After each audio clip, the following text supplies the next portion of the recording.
Before I talk about Ari Buktu and the Anytime Elevator, you need to know a bit more about the company behind the project, AdventureWorks, or specifically the founder Jeffrey Ashbrook. On the AdventureWorks website, which I've linked down below, Ashbrook discusses how he used to be a former Disney Imagineer who specializes in building theme park rides and entertainment spaces.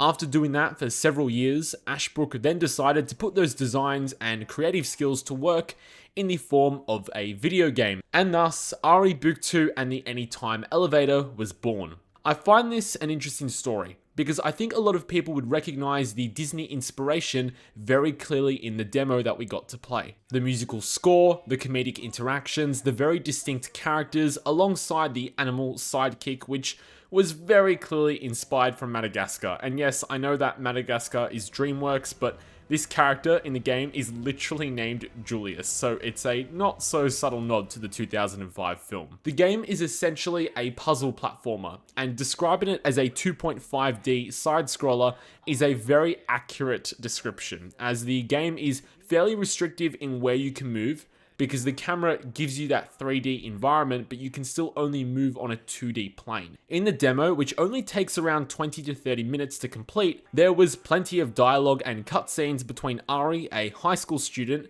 and Professor Raventhrop, a physics teacher. We see the two land in 1800s Egypt thanks to their time machine, the Anytime Elevator, and they're exploring a tomb searching for treasure. What's the good news? The good news is we get to explore 1800s Egypt! Isn't that exciting? No, we have to go home. Well, it's gonna take some time to repair the elevator. This Back to the Future relationship between the two characters has enough banter and jokes where I think a younger audience might have a few laughs and enjoy the whimsical dynamics between the two main characters. And the demo climaxes with a confrontation with Belzoni, who in real life was an Italian Tomb Raider. While it was short, I have to say that I think I mostly enjoyed the overall charm of this game. The only thing I didn't like was the climbing sections. The pace of this demo was really quick as you traverse the environments through double jumps, rope swings, and grapple hooks, but as soon as you get to a climbing section, everything just slows down. There is an odd mechanic where the footholds sparkle as you climb, and if you rapidly tap whilst climbing, you get a bit of a boost, but it's still overall quite clunky. There were some collectibles and some great sequences which I enjoyed, but of course, as this is a demo, we only got a small taste as to what was on offer. Ari Buktu and the Anytime Elevator does not have a release date as of now, but you can download the demo on Steam for free right now and get a bit of an idea of the story the game is telling us, as well as its Rayman-like art style. Despite only seeing a small preview, I could still see the early workings of a potentially enchanting story.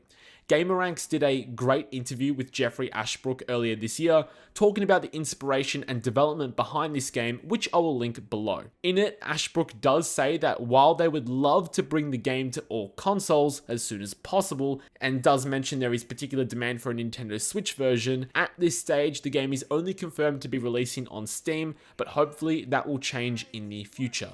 If you would like to see a full review of Ari Buktu and the Anytime Elevator, please let me know down in the comments section below. If you enjoyed this video, please don't forget to leave a like and also consider subscribing so you don't miss out on my upcoming videos.